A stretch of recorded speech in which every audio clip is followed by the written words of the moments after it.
ओम शांति friend, good morning, happy morning, diamond morning, healthy morning, wealthy morning, peaceful morning, blissful morning. सुनेंगे आज की कहानी। टाइटल है मृत्यु क्यों आवश्यक है। हर कोई मृत्यु से डरता है, लेकिन जन्म और मृत्यु सृष्टि के नियम है। यह ब्रह्मांड के संतुलन के लिए आवश्यक है। इसके बिना मनुष्य एक दूसरे पर हावी हो जाते। कैसे, इस कहानी से जानिए। एक बार एक राजा एक संत के पास गया, जो राज्य के बाहर एक पेड़ नीचे बैठे थे। राजा ने पूछा, हे स्वामी, क्या कोई औषधि है जो अमरता दे सके? कृपया मुझे बताइए। संत ने कहा, हे राजन, आपके सामने जो 2 पर्वत है उन्हें पार कीजिए। वहाँ एक झील मिलेगी, उसका पानी पीने से आप अमर हो जाएंगे। राजा ने पर्वत पार कर झील पाई। जैसे ही वह पानी पीने को झुके, उन्होंने कराहने की आवाज़ सुनी। आवाज़ का पीछा करने पर उन्होंने एक बूढ़े और कमज़ोर व्यक्ति को दर्द में देखा। राजा ने कारण पूछा। उस व्यक्ति ने कहा, मैंने भी इस झील का पानी पी लिया और अमर हो गया। जब मेरी उम्र 100 साल की हुई तो मेरे बेटे ने मुझे घर से निकाल दिया। मैं 50 साल से यहाँ पड़ा हूँ बिना किसी देखभाल के। मेरा बेटा मर चुका है और मेरे पोते अब बूढ़े हो चुके हैं। मैंने खाना पीना बंद कर दिया, फिर भी जीवित हूँ। राजा ने सोचा, बुढ़ापे के साथ अमरता का क्या फायदा? अगर मैं अमरता के साथ यौवन भी प्राप्त कर सकूं तो? राजा वापिस संत के पास गए और समाधान पूछा।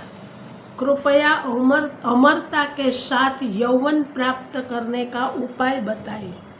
संत ने कहा, झील पार करने के बाद आपको एक और पर्वत मिलेगा, उसके पास पार करिए और एक पेड़ मिलेगा। जिस पेड़ पर पीले फल लगे होंगे, उन फलों में से एक फल खा लीजिए तो आपको अमरता के साथ यौवन भी मिल जाएगा। राजा ने दूसरा पर्वत पार किया और एक पेड़ देखा जिस पर पीले फल थे।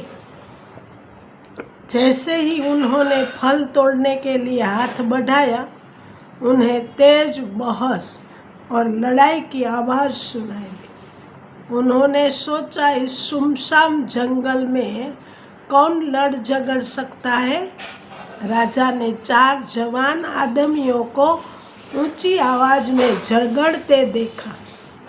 राजा ने उनसे पूछा, तुम लोग क्यों झगड़ रहे हो? उसमें से एक बोला, मैं 250 साल का हूँ और मेरे दाहिने वाला व्यक्ति की उम्र 300 साल है। वह मुझे मेरी संपत्ति का हिस्सा नहीं दे रहा है।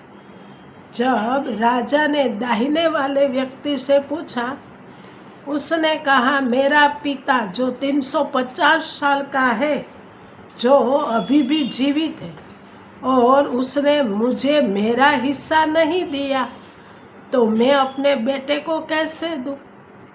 उस आदमी ने अपने 400 साल के पिता की ओर इशारा किया, जिन्होंने भी वही शिकायत की। उन्होंने राजा से कहा कि संपत्ति के इस अंतहीन झगड़े की वजह से गांव वालों ने उन्हें गांव से निकाल दिया है। राजा हैरान होकर संत के पास लौटे और बोले, धन्यवाद, आपने मुझे मृत्यु का महत्व समझाया।